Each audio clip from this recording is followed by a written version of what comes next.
बिस्मिल्लाहिर्रहमानिर्रहीम। अस्सलाम वालेकुम। जैसे कि लास्ट हमने 290 एमसीक्यूज तक डिस्कशन कर ली थी, तो आज इंशाल्लाह ताला हम 291 टू ऑनवर्ड डिस्कशन करेंगे। ठीक है जी। अच्छा जी, 291 एमसीक्यूज में mister A paid ₹100 tax on his income ₹1000। जो मिस्टर ए है उसने 1000 रुपये कमाए और 1000 के ऊपर उसने 100 का टैक्स दिया। ठीक है जी। और मिस्टर बी ने कितनी इनकम अर्न की? 800 अर्न की है और मिस्टर बी ने 200 का टैक्स दिया। तो एग्जामिनर ने कहा द टाइप ऑफ टैक्स बताएं, टैक्स टाइप कौन सी है? इक्वालिटी है, प्रोग्रेसिव है, रिग्रेसिव है या प्रोपोर्शनल है? तो हमें पता है प्रोग्रेसिव टैक्स वो होता है कि अगर इनकम ज़्यादा हो जाए और टैक्स बर्डन है वो भी ज़्यादा हो जाए तो प्रोग्रेसिव होता है।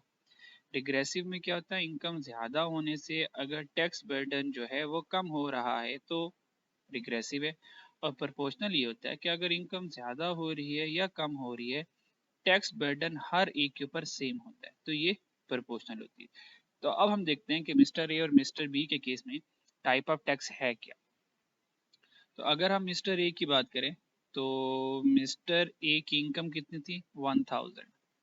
तो 1000 मिस्टर ए की इनकम है और अपनी 1000 के ऊपर मिस्टर ए टैक्स कितना दे रहा है? 100 का। तो 100 का टैक्स दे रहे हैं। परसेंटेज में कन्वर्ट करने के लिए 100 से मल्टीप्लाई करेंगे तो 1000 का 100% हमें पता है 10% है। इसका मतलब मिस्टर ए जो अपनी इनकम के ऊपर टैक्स दे रहा है वो 10% दे रहा है, यानी कि मिस्टर ए 10% टैक्स दे रहा है। ठीक है। अब हमने जो टाइप ऑफ टैक्स है वो एज पर मिस्टर बी के अकॉर्डिंग देखना है कि मिस्टर बी के according tax type of tax क्या बनता है। तो अगर हम मिस्टर बी की इनकम देखें तो मिस्टर बी ने 800 रुपीज इनकम थी और 800 पर टैक्स कितना लगा? 200। तो इसको 100 से मल्टीप्लाई किया, जब परसेंटेज में कन्वर्ट किया तो हमारे पास आंसर आ गया डिवाइडेड बाय 800, 25%। तो यहाँ से क्या आ जाएगा? 25%। अब चेक करें कि ये जो टाइप ऑफ सिस्टम है टैक्स का, ये प्रोग्रेसिव है, रिग्रेसिव या प्रोपोर्शनल है। तो देखें अगर मैं ए और बी का कंपैरिजन करूं, ये ए है और ये बी है। ठीक है नी। तो ए की इनकम थी 1000 और बी की इनकम थी 800। ए अपनी इनकम पर 10% टैक्स पे कर रहा है जबकि बी अपनी इनकम पर 25% टैक्स पे कर रहा है। तो देखिए इनकम कम हो रही है लेकिन बी टैक्स ज्यादा पे कर रहा है। तो इनकम ज्यादा होने से इनकम कम होने से टैक्स ज्यादा पे कर रहा है। तो ये रिग्रेसिव टैक्स सिस्टम होगा कि अगर इनकम कम हो रही है और टैक्स अगर हम ज्यादा पे कर रहे हैं तो ये रिग्रेसिव टैक्स सिस्टम है। तो दैट्स है option C is correct one. ठीक है जी। चलिए नेक्स्ट देखते हैं। नेक्स्ट वाले एमसीक्यूज में the horizontal sum of individual demand curve का जो हॉरिजॉन्टल सम होता है, तो ये मैंने आपको बताया था ये प्राइवेट गुड्स के लिए होता है। कहाँ गया? Demand for public good, demand for private good, ये प्राइवेट गुड्स के लिए होता है। और इसी तरह का सेम एमसीक्यूज हमने किया था the vertical sum of individual. तो वर्टिकल सम पब्लिक गुड के लिए होता है, याद रखिएगा, और हॉरिजॉन्टल किसके लिए होता है? प्राइवेट गुड्स के लिए होता है। इस तरह के ऊपर हमने एक एमसीक्यूज पढ़ा था। किधर गया वर्टिकल वाला? अभी आ जाता है। किधर गया वर्टिकल सम? चले फिलहाल पता नहीं लगता कहीं दूर चले गया ये तो। वर्टिकल सम शायद आगे आएगा फिर। ठीक है, आगे देख लेते हैं जरा फिर। ठीक है, अभी तो फिलहाल ये नहीं नजर आ रहा, इसके ऑनवर्ड देख लेते हैं। चलिए चलें, इस एमसीक्यू के ऊपर नजर रख लीजिएगा। अगर हॉरिजॉन्टल सम होगा तो ये प्राइवेट गुड होगा और अगर ये वर्टिकल सम कहता है, यहाँ पे वर्टिकल कहता है, तो वर्टिकल के लिए पब्लिक गुड होगा। तो इसकी एक्सप्लेनेशन मैंने दी हुई है। ठीक है जी। अच्छा जी, तो इसकी एक्सप्लेनेशन मैंने इसमें समझाई जब मैंने वर्टिकल सम वाला क्वेश्चन डिस्कस किया था, तो तब ये मैंने समझा दिया था दोनों को। Which of the following is not lead to inflation, इनमें से किस वजह से इन्फ्लेशन नहीं होगी? जितनी मनी सप्लाई ज्यादा होगी उतनी इन्फ्लेशन ज्यादा होगी। तो नॉट इन्फ्लेशन, तो ये गलत हो गया। इंक्रीज इन इंटरेस्ट रेट, तो जितना इंटरेस्ट रेट ज्यादा हो जाएगा बोरिंग बड़ी टफ हो जाएगी, बोरिंग मुश्किल हो जाएगी, तो दैट्स वाई लोग ज्यादा लोन नहीं लेंगे, तो इनकम भी कम हो जाएगी, इन्वेस्टमेंट भी कम हो जाएंगे, तो अल्टीमेटली एग्रीगेट डिमांड कम होकर इन्फ्लेशन कम हो जाएगी। तो फिलहाल तो बीटा सही लग रहा है। 40 भी पढ़ते हैं। इंक्रीज इन टैक्स एग्जम्पशन, जितनी टैक्स एग्जम्पशन कम हो जाएगी उतना ही बिजनेस करना, प्रोडक्शन करना मुश्किल हो जाएगा, चीजों की शॉर्टेज रहेगी, तो इससे तो इन्फ्लेशन ज्यादा हो जाएगी। ठीक है, तो हमने तो नॉट इन्फ्लेशन देखना है, तो इससे भी इन्फ्लेशन हो रही है, तो ये भी गलत हो गया। इंक्रीज इन गवर्नमेंट एक्सपेंडिचर, जितनी गवर्नमेंट एक्सपेंडिचर ज्यादा होगी तो एग्रीगेट डिमांड ज्यादा होगी, और एग्रीगेट डिमांड ज्यादा होने से आपको पता है इन्फ्लेशन ज्यादा होती है। ठीक है जी, तो इससे भी इन्फ्लेशन ज्यादा हो रही है, तो ये भी गलत हो जाएगा, तो option beta is the correct one. ठीक है जी। अच्छा जी, R294 देखते हैं। Which of the following two are correct about contractionary monetary policy. Contractionary monetary policy के हवाले से बताएं कौन सी दो ऑप्शन सही हैं। कॉन्ट्रैक्शनरी मॉनेटरी पॉलिसी है क्या? कॉन्ट्रैक्शनरी मॉनेटरी पॉलिसी ये है कि अगर रेट ऑफ इंटरेस्ट बढ़ा दिया जाए तो लोगों के लिए बोरिंग मुश्किल हो जाएगी, तो दैट्स वाई जो लोग लोन होंगे वो लोग लोन कम लेंगे, और इससे होगा क्या, जो मनी सप्लाई हो जाएगी वो ज्यादा नहीं होगी बल्कि कम हो जाएगी। ठीक है, तो कॉन्ट्रैक्शनरी मॉनेटरी पॉलिसी से central bank rate of interest बढ़ाकर मनी सप्लाई को कम कर कर कौन सा ऑब्जेक्टिव अचीव करना चाहता है, ताकि इन्फ्लेशन कम हो जाए, यानी कि एग्रीगेट डिमांड कम हो जाए। ठीक है, तो इस कॉन्टेक्स्ट में देखिए कौन से दो ऑप्शन करेक्ट है। Increase in rate of interest, बिल्कुल कॉन्ट्रैक्शनरी मॉनेटरी पॉलिसी का मतलब ही ये कि रेट ऑफ इंटरेस्ट बढ़ा दिया जाए, अल्फा करेक्ट है। Decrease in rate of interest गलत हो गया, ये नहीं है। इंक्रीज इन मनी सप्लाई, नहीं, जब रेट ऑफ इंटरेस्ट ज्यादा होगा मनी सप्लाई कम हो जाएगी, तो चार्ली नहीं है। Delta decrease in money supply, बिल्कुल रेट ऑफ इंटरेस्ट ज्यादा होगा तो मनी सप्लाई कम हो जाएगी, तो डेल्टा ऑप्शन करेक्ट होगा, ए एंड डी। 295 देखते हैं। Which of the following is not the feature of state bank of Pakistan, इनमें से कौन सा स्टेट बैंक ऑफ पाकिस्तान का फीचर नहीं है? नॉट द फीचर, तो फीचर जो नहीं है। इशुएंस, इशुएंस ऑफ करेंसी, आपको पता है जो करेंसी इशू करता है स्टेट बैंक ही करता है, तो ये तो फीचर है, तो हमने नॉट को फोकस करना, तो ये तो फीचर है, तो ये हमारा आंसर नहीं है फिलहाल। क्रेडिट क्रिएशन, क्लियरिंग एजेंट, तो जो कॉमन कॉमन है जल्दी से वो देख लेते हैं। तो बिल्कुल क्लियरिंग एजेंट जो है स्टेट बैंक ऑफ पाकिस्तान का फीचर है। ठीक है जी, जो सेंट्रल बैंक है वो अदर बैंक के बिहाफ पर एज अ क्लियरिंग एजेंट काम कर रहा होता है। एक्सचेंज रेट कंट्रोल, जो एक्सचेंज रेट कंट्रोल है वो भी क्या करता है, state bank of Pakistan, central bank जो है वो एक्सचेंज रेट को कंट्रोल करता है। तो अल्फा, चार्ली, डेल्टा तीनों स्टेट बैंक की ऑप्शन है, तो फिर कौन सी बच गई? इसका मतलब बीटा। बीटा जो है ये स्टेट बैंक की ऑप्शन नहीं है। क्रेडिट क्रिएशन, जो क्रेडिट क्रिएट करना होता है वो सेंट्रल बैंक कमर्शियल बैंक से करवाता है, तो नॉर्मली कमर्शियल बैंक्स जो होते हैं वो क्रेडिट क्रिएट करने में रोल प्ले कर रहे होते हैं। ठीक है नी, तो beta is the correct option. चलिए नेक्स्ट देखते हैं। 296 में विच of the following is not the quantitative control of monetary policy, तो याद रखिएगा ये जो क्वांटिटेटिव कंट्रोल्स हैं और क्वालिटेटिव कंट्रोल्स हैं, इनके नाम भी आ सकते हैं और इनकी फुल डिस्क्रिप्शन भी आ सकते हैं, तो दैट्स वाई यहाँ पे देखें इनके नामों से पूछा गया कि बताएं इनमें से कौन सा मॉनेटरी पॉलिसी का क्वांटिटेटिव कंट्रोल नहीं है, नॉट के ऊपर फोकस करना नहीं है। बैंक रेट, जो बैंक रेट है ये क्वांटिटेटिव कंट्रोल है, तो हमें नॉट चाहिए, तो ये गलत हो जाएगा। Credit rationing, special deposit, change in reserve requirement.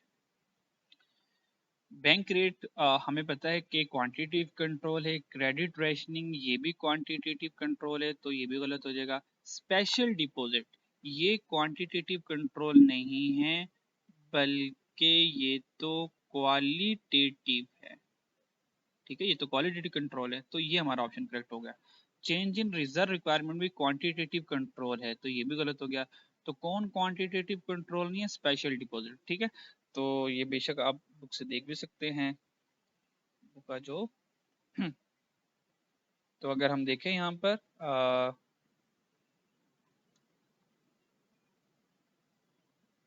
ये हमारे पास क्वांटिटेटिव कंट्रोल्स आ गए।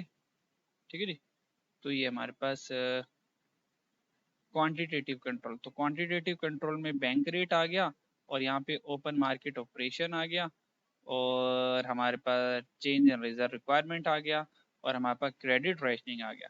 और देखिए कौन क्वालिटेटिव है, तो क्वालिटेटिव में मार्जिनल रिक्वायरमेंट आ गई, मॉरल परसुएशन, डायरेक्ट एक्शन, और ये देखिए हमारा ऑप्शन पड़ा हुआ स्पेशल डिपॉजिट जो है ये हमारे पास किसका ऑप्शन है? क्वालिटेटिव का, ठीक है। तो दैट्स वाई क्वालिटेटिव कंट्रोल इसका राइट ऑप्शन था। अच्छा जी, 297 देखते हैं। Sum of all entries in the balance of payment is zero. बिल्कुल सही बात, जो बैलेंस ऑफ पेमेंट की सारी एंट्रीज को जब सम करेंगे तो वो जीरो आना चाहिए, तो आंसर ट्रू है।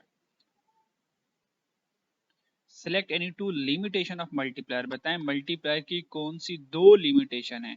Full employment has achieved, no change in tax rate, continuous spending a sufficient amount of consumer good is not available.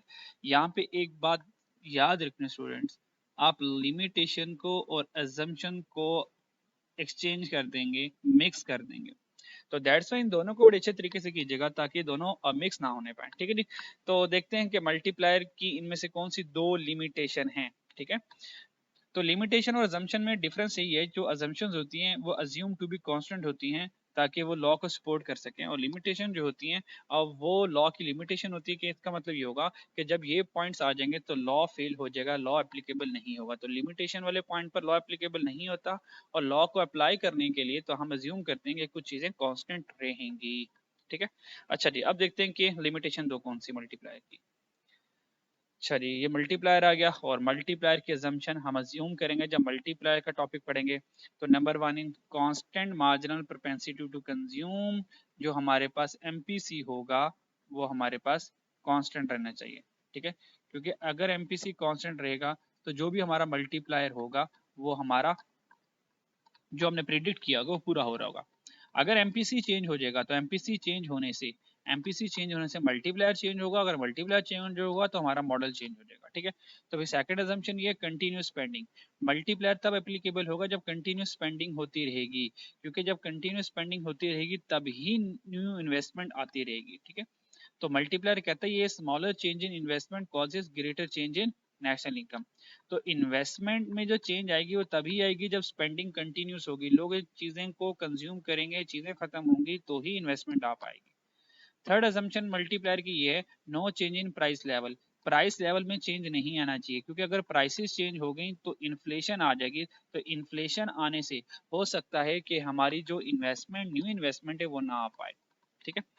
Full employment has not achieved, तो हमारे पास फोर्थ असम्पशन ये है कि फुल एम्प्लॉयमेंट जो है वो achieved नहीं होनी चाहिए, क्योंकि अगर ये फुल एम्प्लॉयमेंट एक मरतबा अचीव हो जाएगी तो मल्टीप्लायर जो है वो फेल हो जाएगा फुल एम्प्लॉयमेंट पर, क्योंकि at full employment level we can't produce more goods and services in economy, वो हमारा ऑप्टिमम पोटेंशियल लेवल होता है, तो उस लेवल पर जाकर फर्दर इन्वेस्टमेंट आ ही नहीं सकती, तो फुल एम्प्लॉयमेंट पर मल्टीप्लायर फेल हो जाएगा। तो दैट्स वाई हम अज्यूम करेंगे कि मल्टीप्लायर में अभी फुल एम्प्लॉयमेंट अचीव हमने नहीं किया। और same in the case no change in tax rate, tax rate change नहीं होगा, क्योंकि अगर टैक्सेस चेंज हो जाएगा तो marginal propensity to tax MPT change हो जाएगा, तो एमपीटी चेंज होने से मल्टीप्लायर रेट चेंज होगा, और ऑब्वियस बात है मल्टीप्लायर मॉडल बदल जाएगा। तो ये मल्टीप्लायर मॉडल तब एप्लीकेबल होगा जब इन पांच चीजों को हम क्या करेंगे, कंसीडर करेंगे, ठीक है। तो हमारे पास तो मल्टीप्लायर की फिलहाल लिमिटेशन है, तो हमने मल्टीप्लायर की लिमिटेशन को देखना है। तो मल्टीप्लायर की लिमिटेशन को देखते हैं जरा। मल्टीप्लायर की लिमिटेशन में हमारे पास ये मल्टीप्लायर की लिमिटेशन हमारे पास आ गई, ठीक है जी। मल्टीप्लायर की लिमिटेशन, पहली लिमिटेशन ये फुल एम्प्लॉयमेंट लेवल, जैसे ही फुल एम्प्लॉयमेंट अचीव होगा हमारा मल्टीप्लायर फेल हो जाएगा, तो ये हमारी पहली एजम्पशन है, ठीक है, और सॉरी लिमिटेशन है। तो जब फुल एम्प्लॉयमेंट लेवल अचीव होगा तो वहां पे मल्टीप्लायर इफेक्ट बिल्कुल खत्म हो जाएगा, ठीक है, कि वहां तक मल्टीप्लायर मैक्सिमम लग चुका होगा। अवेलेबिलिटी ऑफ कंज्यूमर गुड्स, अगर consumer goods sufficient amount of consumer good is not available, consumer will not be able to spend their income along any increase in their income। तो limitation ये है, अगर sufficient amount of consumer goods available अगर नहीं होंगी, इसका मतलब अगर चीजें ही अवेलेबल नहीं हैं तो बेचारे लोग अपनी इनकम कहाँ खर्च करेंगे, तो लोग अपनी इनकम को खर्च नहीं करेंगे। तो जब लोग अपनी इनकम को ही खर्च नहीं करेंगे तो ऑब्वियस बात है मल्टीप्लायर जो इफेक्ट है वो खत्म हो जाएगा, ठीक है। ये तभी operation of multiplier works only if consumer goods are available in surplus, अगर कंज्यूमर गुड्स अवेलेबल रहेंगी, लोग अपनी इनकम को क्या करेंगे, खर्च करेंगे। क्योंकि मल्टीप्लायर ये कहता है कि अगर एक बंदा अपनी इनकम को खर्च करेगा तो जो उसका एक्सपेंस होगा वो दूसरे की इनकम बनेगी, फिर वो पैसे खर्च करेगा, उसका एक्सपेंस दूसरे की इनकम, फिर वो खर्च करेगा, उसका एक्सपेंस दूसरे की इनकम बनेगी। तो इस तरह से मल्टीप्लायर मॉडल वर्क करेगा। ठीक है,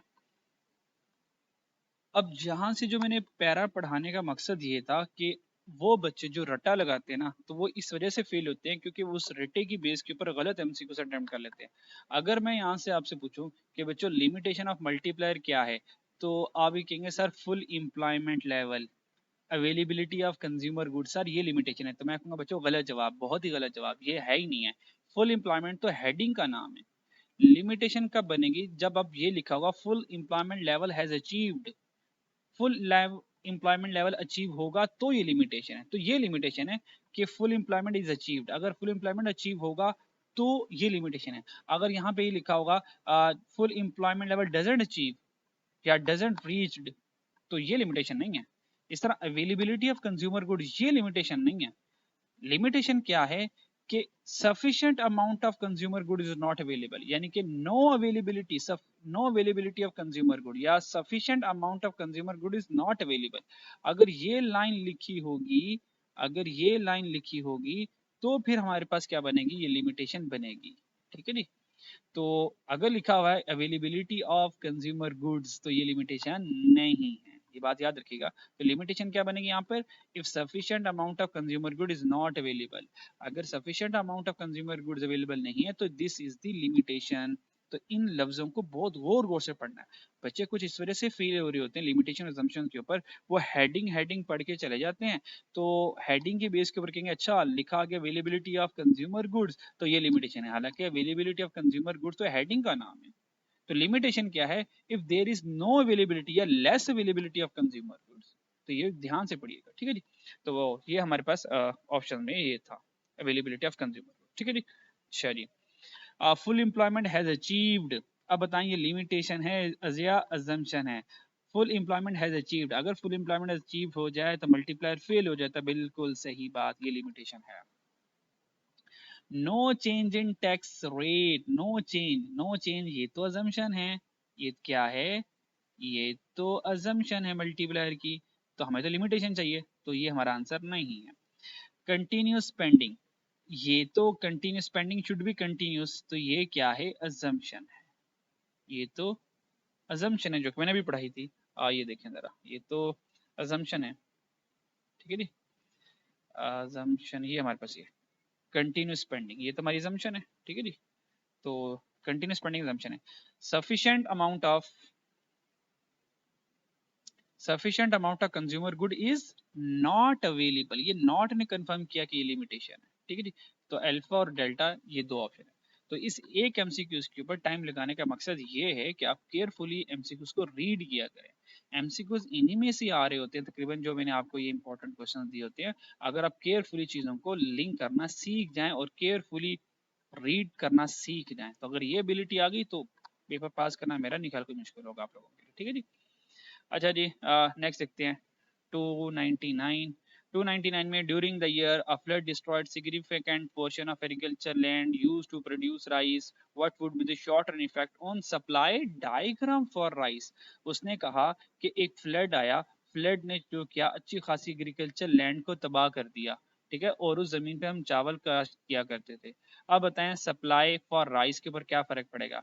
हमें पता है कि फ्लड आने की वजह से इस साल हम चावल की फसल ज्यादा नहीं काश्त कर पाएंगे, तो that's why supply for rice will decrease, supply decrease हो जाएगी क्योंकि नॉन प्राइस फैक्टर है। तो सप्लाई कर विल शिफ्ट लेफ्टवर्ड, तो मूवमेंट नहीं आती। आपको पता है मूवमेंट तो प्राइस की वजह से आएगी ना, तो ये तो देखते साथ ही हमने क्रॉस कर दिया। तो शिफ्ट राइटवर्ड नहीं, सप्लाई कम हो रही है तो शिफ्ट लेफ्टवर्ड, तो option delta is the correct one. 300 MCQs, what will be the effect on rate of interest, what will be the effect on rate of interest if money supply increase in a country। अगर money supply ज्यादा हो जाए तो money supply के ज्यादा होने से rate of interest के ऊपर क्या फर्क पड़ेगा, ये तो आसान सा ही है। ठीक है जी, तो आपको पता है this is the graph for money demand and this is the graph of money supply, और ये जो है रेट ऑफ इंटरेस्ट तय हो गया। ठीक है जी, तो फिर उसने हमसे क्या कहा उसने कहा कि मनी सप्लाई इंक्रीज हो रही ना, इंक्रीज इन मनी सप्लाई। तो ये देखें, जब हमने मनी सप्लाई को, सप्लाई ऑफ मनी को इंक्रीज किया तो न्यू इक्विलिब्रियम ये बन गया। तो मनी सप्लाई के इंक्रीज होने से रेट ऑफ इंटरेस्ट क्या हो जाएगा, डिक्रीज हो जाएगा। तो हम कहेंगे डिक्रीज। ठीक है जी, चलिए।